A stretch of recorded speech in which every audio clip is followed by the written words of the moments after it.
ஸ்ரீ குருவாயூரப்பன் திருவடிகளே சரணம். இன்னைக்கு நாம் 12வது தசகத்தை ஆரம்பிக்கிறோம். பாகவதத்தில் பகவானோட அவதாரங்களாக 24 அவதாரங்கள் சொல்லப்பட்டுள்ளது. ஆனால் பொதுவாக பகவான் விஷ்ணுவோட 10 முக்கிய அவதாரங்கள் தான் ரொம்ப பிரபலமாக இருக்குது. அதுலேயும் பலருக்கும் ராமாவதாரம் கிருஷ்ணாவதாரம் பற்றி தான் நன்கு தெரியும். இந்த தசகத்தில் ஸ்ரீ பட்டதிரிகள் பகவான் எடுத்த வராக அவதாரத்தை பற்றி விளக்குகிறார். இப்போது இந்த 12வது தசகத்தோட முதல் ஸ்லோகத்தை பார்க்கலாம். முதல்ல வார்த்தைகளை பிரித்து சொல்லலாம், பிறகு ஒவ்வொரு வரியும் சேர்த்து சொல்லலாம். ஸ்வாயம்புவோ மனுரதோ ஜனசர்கசீலோ ஸ்வாயம்புவோ மனுரதோ ஜனசர்கசீலோ திருஷ்ட்வா மஹீம் அசமயே சலிலே நிமக்னாம் திருஷ்ட்வா மஹீம் அசமயே சலிலே நிமக்னாம் ஸ்ரஷ்டா ரமாப சரணம் பவதங்கிரி சேவா ஸ்ரஷ்டாரமாப சரணம் பவதங்கிரி சேவா துஷ்டாசயம் முனிஜனை சக சத்யலோகே துஷ்டாசயம் முனிஜனை சக சத்யலோகே ஸ்வாயம்புவோ மனுரதோ ஜனசர்கசீலோ திருஷ்ட்வா மஹீம் அசமயே சலிலே நிமக்னாம் ஸ்வாயம்புவோ மனுரதோ ஜனசர்கசீலோ திருஷ்ட்வா மஹீம் அசமயே சலிலே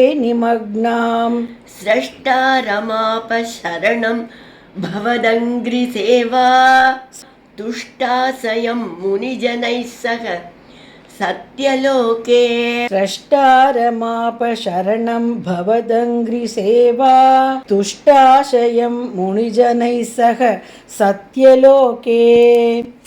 இப்போ நாம் இந்த ஸ்லோகத்தோட வார்த்தைகளை பிரித்து அர்த்தங்களை பார்க்கலாம். ஸ்வாயம்புவ மனுகு, ஸ்வாயம்புவ மனு ஜனசர்கசீலக, ஜனங்களை படைப்பதில் ஈடுபட்டார். அத்தக, அப்போது திருஷ்டுவா பார்த்தார். என்ன பார்த்தார்? மகிம், பூமியை பார்த்தார். மகிம்னா பூமி. அந்த பூமி எப்படி இருந்தது? அசமயே, காலமற்ற காலத்தில், பொருந்தாத சமயத்தில், சலிலே நிமக்னா, சலிலேன நீருள், நிமக்னான மூழ்கி இருப்பதை அவர் பார்த்தார். பவதங்கிரி சேவா, உங்களது பாத சேவையில், துஷ்டாசயம் மனம் மகிழ்ந்திருந்த, ஸ்ரஷ்டாரம், ஸ்ரஷ்டாரம்னா பிரம்மா, பிரம்மாவை, முனிஜனைகி சக, முனிவர்களுடன் சேர்ந்து, சரணம் ஆபக, சரணம் அடைந்தார். இப்போ இந்த ஸ்லோகத்தை முழுவதுமாக பாராயணம் பண்ணி இதோட முழு அர்த்தத்தையும் பார்க்கலாம். ஸ்வாயம்புவோ மனுரதோ ஜனசர்கசீலோ திருஷ்ட்வா மஹீம் அசமயே சலிலே நிமக்னாம் ஸ்ரஷ்டா ரமாப சரணம் பவதங்கிரி சேவா துஷ்டாசயம் முனிஜனை சக சத்யலோகே. பிரம்மா தன்னை இரண்டாக பிரித்து கொண்டு ஸ்வாயம்புவ மனுவாகவும் சதரூபை என்கிற பெண்ணாகவும் ஆனார். பின்னர் ஸ்வயம்புவ மனுவை மனித வர்க்கத்தை பெருக்குமாறு ஆசீர்வாதம் பண்ணார்.